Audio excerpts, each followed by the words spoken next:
karena banyak yang terkonfirmasi dan terjawab ternyata masalah-masalahnya di room kita pada kesempatan kali ini, Kohen. Kita bersyukur gitu ya. Amin, amin.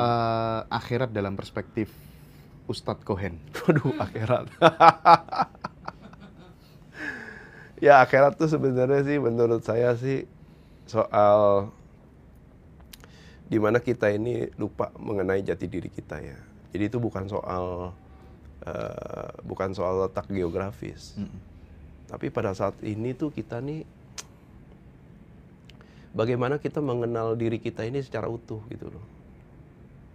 Kalau kita nggak mengenal diri kita dan kita melihat hidup kita ini nggak ada artinya, meaningless, nggak ada maknanya, di situ kita sedang mengalami yang namanya neraka gitu loh, Mas.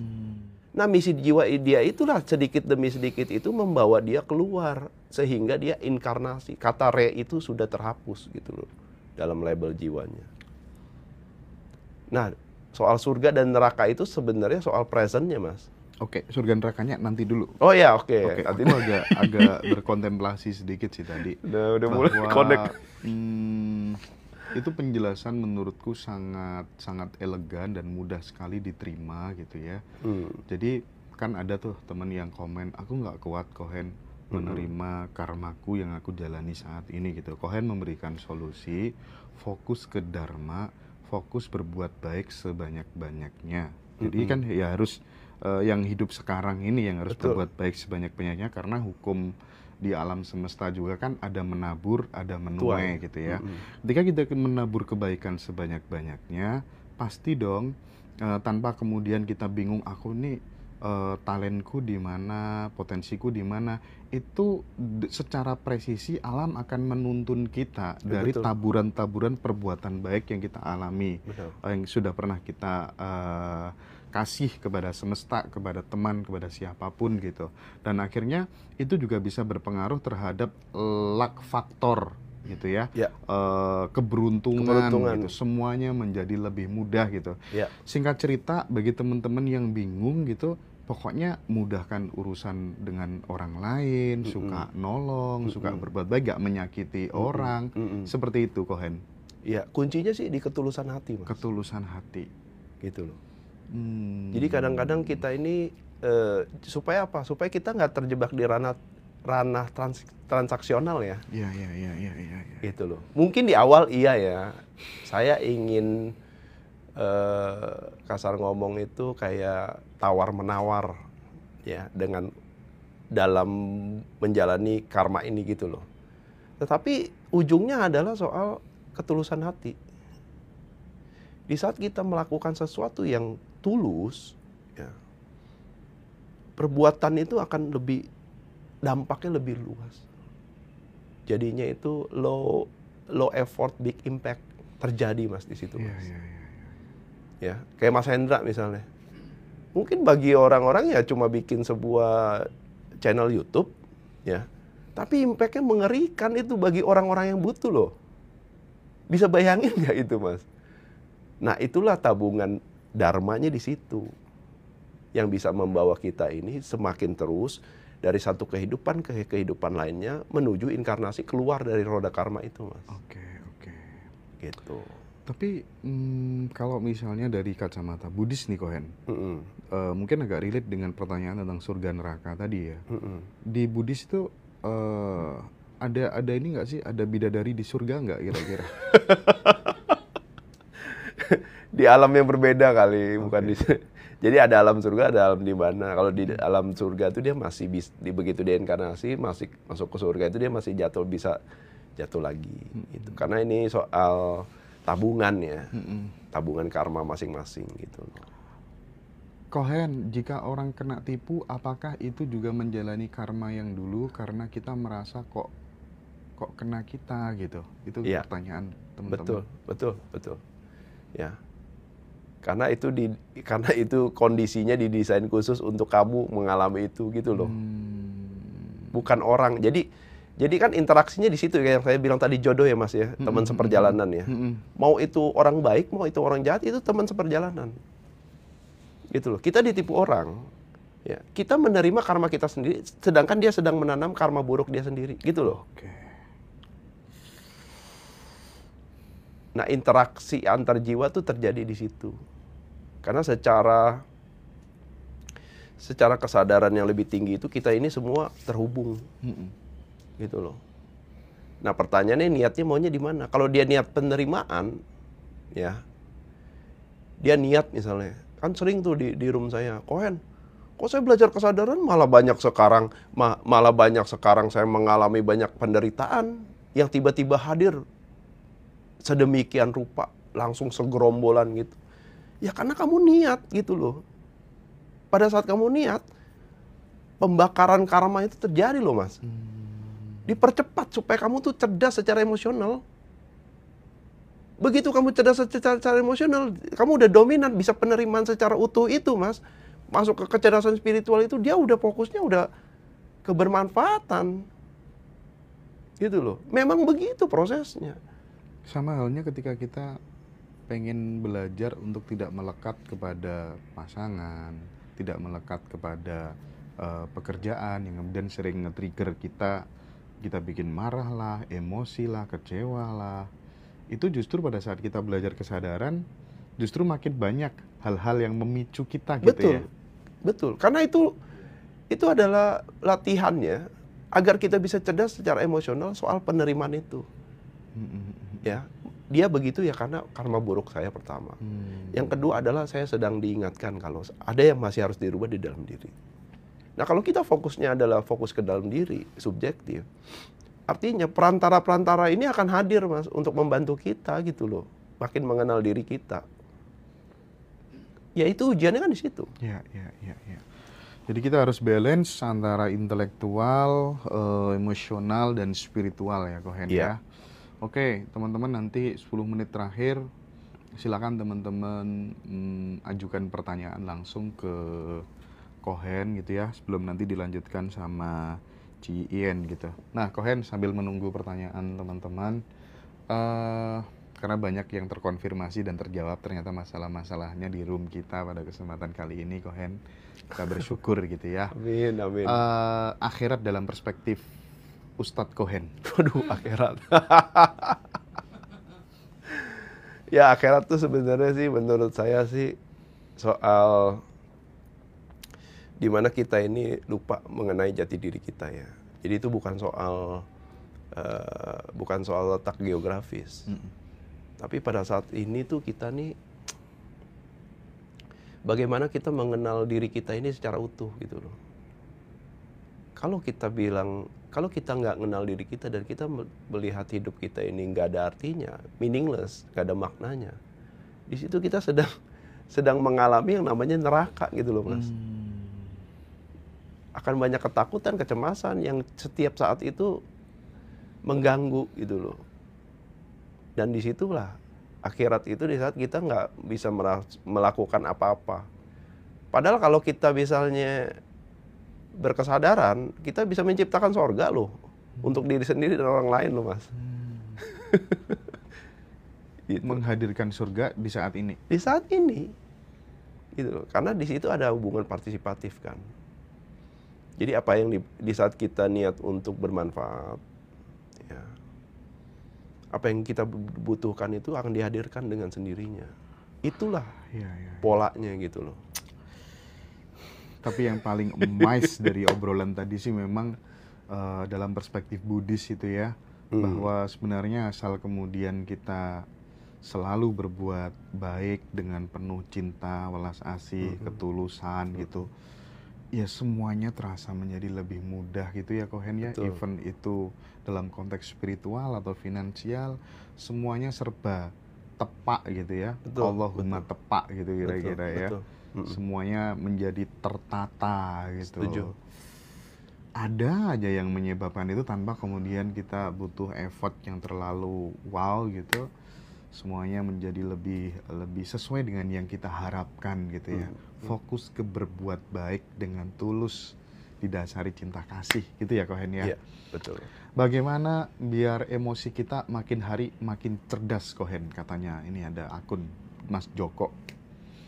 Ya, untuk cerdas secara emosional artinya adalah kita harus berani menghadapi, membereskan luka-luka batin. mengkoreksi belief system yang salah, ya, merubah mental block yang selama ini kita genggam sebagai prinsip. Baik, oke. Ya. Sehingga kita ini akan memulai sebuah tahap baru gitu dalam kehidupan kita. Dan ini penting sekali di saat kita, karena ujungnya adalah penerimaan. Di saat kita sudah bisa penerimaan itu, apapun yang terjadi itu ya kita nggak akan terpancing emosinya, Mas. Gitu. Ini benar-benar school of life, teman-teman. Black Gahwa kirim pertanyaan buat Cohen. Mengetahui siapa reinkarnasi dalam diri gimana dan mengetahui tugas sebelumnya gitu, Cohen. Oh iya, oke. Nah, ini juga sebenarnya masuk ke ranah kecerdasan spiritual nanti. Tetapi ojo ke susu menurut saya. Ojo ke susu. Karena tujuan untuk bisa cerdas secara emosional dan nanti masuk ke ranah spiritual adalah belajar hadir di present moment, Mas. Present moment. Ya. Kalau enggak kita akan masuk lagi ke jebakan itu. Kejebakan spiritual kalau, kamu tuh dulu suamiku loh. Aku dulu suamimu. Yang sekarang terjadi fenomena secara kolektif kan. Ya. Twin flame gak jelas itu loh. Ini kan memprihatinkan. Kenapa? Karena sebenarnya dia lagi nggak fokus untuk di saat ini. Gitu. Ya sama lah seperti guru yang Mas bilang itu kan, spiritual ego itu kan. Oh saya ini dulu raja gini-gini.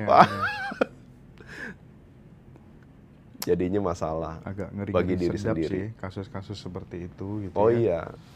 Ngeri-ngeri sedap. Makanya kan gini. Ini menurut perspektif saya, Mas ya. Waktu saya kontemplasi bagaimana permasalahan yang Mas khawatirkan itu juga kan saya kan sempat kontemplasikan secara mendalam. Jadi yang menarik itu gini, itu kan secara kolektif nih, Mas. Ya. Kita sedang masuk ke dalam sebuah jebakan-jebakan spiritual yang sekarang nih sangat mendominasi. Tetapi ya, di kurun waktu terakhir ini ternyata semesta itu menghadirkan sebuah keseimbangan. Ya. Buktinya TikTok. Media itu udah aksesnya mudah sekali untuk belajar spiritual, menyeimbangkan itu, Mas. Channel kayak Mas Hendra sendiri, Ngaji Roso, itu kan salah satu proses bagaimana semesta ini menghadirkan keseimbangan. Buat mereka nih yang bingung nih, tahu nggak, Mas? Buat mereka yang bingung dan membuat mereka nih yang terjebak ini ada pilihan lain untuk belajar. Ya. Dengan sekarang lahirnya banyak orang-orang yang berkesadaran dan berbagi dengan ketulusan hati. Itu adalah bagian dari semesta menyeimbangkan itu loh. Karena ini soal keseimbangan.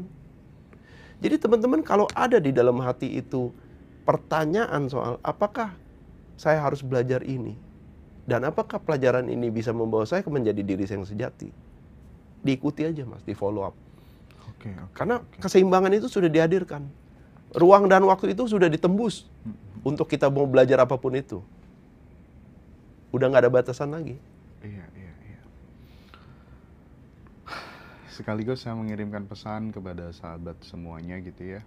Karena guru-guru di Ngaji Roso itu kan banyak gitu ya.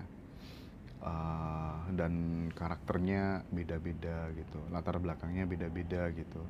Ada yang benar-benar pure, tulus gitu. Ada yang kemudian ada kepentingan gitu. Nah, banyak WA yang masuk, itu saya larang respon untuk admin. Tolong jangan direspon kalau tanya narasumber yang ini, itu. Itu berarti teman-teman, sekali lagi saya menegaskan, itu ada problem yang jika kemudian teman-teman tetap maksa, itu teman-teman akan rugi gitu. Jadi saya tidak munafik bahwa memang tak semua guru tulus gitu ya. Sehingga ini perlu sekali lagi saya tekankan, bukan kita ndak jawab itu bukan karena apa-apa, tapi itu lebih pada ya supaya kemudian meminimalisir dampak-dampak negatif gitu. Karena ya bagaimanapun ini mungkin keseimbangan juga ya. Keseimbangan, Cohen, betul. Seleksi alam, Mas. Natural selection gitu ya. Bagaimana melakukan meditasi yang efektif dan benar, Mbak Mini Classic Vintage? Oke, gimana Cohen? Ya, meditasi yang benar itu adalah tidak mempunyai tujuan. Kita hanya melatih fokus saja, Mas. Dari yang kita fokus ke pikiran yang berisik, emosi yang bergejolak itu, ya, kita alihkan fokusnya ke nafas masuk, nafas keluar, gitu loh. Tanpa kita mengejar apapun dari meditasi itu. Nah, nanti kebiasaan fokus ke nafas masuk dan nafas keluar itu akan menjadi sebuah pola agar kita itu bisa kembali ke titik tenang gitu loh pada saat tidak bermeditasi. Kacau misalnya, waduh kacau nih. Dia kan harus tenang, berarti dia harus mengalihkan fokus. Nah, latihan fokus aja sih sebenarnya, mempersiapkan diri. Kak, bagaimana cara menyeimbangkan hati dan perasaan ketika peristiwa yang menyakitkan selalu menghantui? Hadir di sini saat ini dong. Iya, belajar jeda. Nanti latihan fokus meditasi itu akan meng-create jeda sih sebenarnya dengan sendirinya. Oh iya, saya tahu nih, saya nggak respon. Iyalah, mau tidak mau alihkan fokus ke nafas. Nah, pada saat jeda itu, proses kontemplasi, merenung, introspeksi, ini apa nih yang harus saya lakukan? Nah, kita punya, kasar ngomong itu, punya waktu lebih lah sebelum merespon gitu loh. Tanda karma udah selesai apa, Kohen? Tanda karma, yang pasti udah nggak nonton TikTok lah.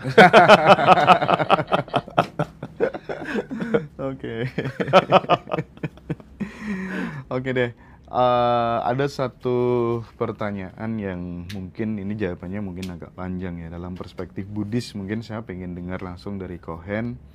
Apa sih, bagaimana sih teman-teman di Buddhis itu memandang jin, malaikat? Itu ada nggak sih ajaran jin dan malaikat dalam perspektif Buddhis gitu?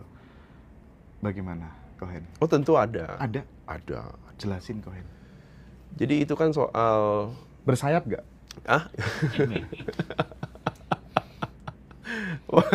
Ya tergantung dari ini kita sih sebenarnya. Gitu. Ya, tergantung belief system kita. Karena semua itu kan sebenarnya energi. Ya.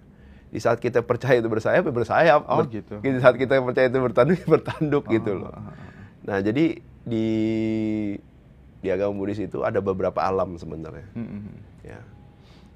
Nah, kalau kita tidak sadar mengenai perjalanan jiwa kita, ya, kita akan terjerumus tuh lewat yang tanda kutip tadi jebakan-jebakan spiritual itu, gitu loh. Nah, yang menarik tuh gini, Mas, karena karena entitas itu ada, energi-energi itu ada, tetapi tugasnya hanya bisa menggoda dan menghasut aja. Sehingga kita terjebak dengan melakukan ya, atas godaan dan hasutan itu. Gitu. Karena kenapa kita ini sebenarnya tingkatan menurut saya loh ya, tingkatannya lebih tinggi. Kenapa? Karena kita bisa merasa. Kita bisa ada rasa ini, Mas. Dicubit sakit. Doa ini nyampe loh. Karena ada rasa di sini kan. Nah, kekurangan mereka adalah dia harus meminjam rasa seseorang itu untuk kembali terkoneksi. Kadang kan ada juga kan yang sadar juga kan. Makanya ada yang namanya misi jiwa itu adalah mengurusi arwah-arwah.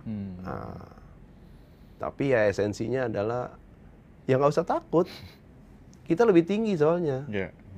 Secara strata itu hierarki. Kenapa banyak teman-teman yang melakukan praktik meditasi, tangan dan tubuhnya gerak-gerak sendiri, getar-getar sendiri? Nah, jadi kalau dia sudah fokus, dia hening,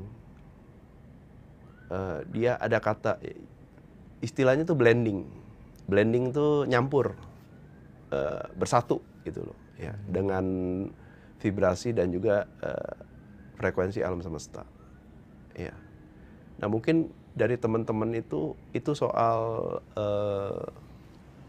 yang namanya itu pengalaman yang di awal gitu loh. Ya.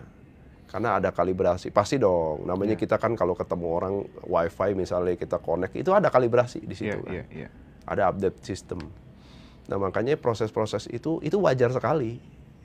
Wajar sekali. Dan itu kalau kita bisa fokus, ya, kita bisa memperhalus itu, Mas. Karena energi yang baik itu makin bagus, makin halus. Nggak bergerak. Enggak. Oke. Enggak diginiin Mas Iya. bentel, enggak. Gitu loh. Iya. Makin halus dia. Alina ini keren nih, migrain saya udah 2 hari itu nggak sembuh-sembuh. Tapi nonton Cohen sekarang jadi sembuh gitu kan. Waduh. Karena gantengnya. Aduh. Nih, ya, Paling vibrasinya bisa. Cohen oke sih ya. Tapi teman-teman, paling tidak dari obrolan ini kita bisa belajar banyak hal ya. Bahwa fokus untuk kemudian numpah berserah diri secara total, selalu bersahabat dengan keheningan lewat jalan meditasi gitu ya. Sesulit apapun penderitaan hidup yang kita alami, salah satu cara untuk terbebas dari penderitaan adalah selalu stay hadir di sini saat ini sekarang gitu ya. Dan supaya kemudian kita tidak terjerumus di dalam halusinasi, delusi spiritualitas yang kemudian terkadang justru mengorbankan rumah tangga gitu ya, hubungan kita dengan pasangan, dengan orang tua, dengan anak.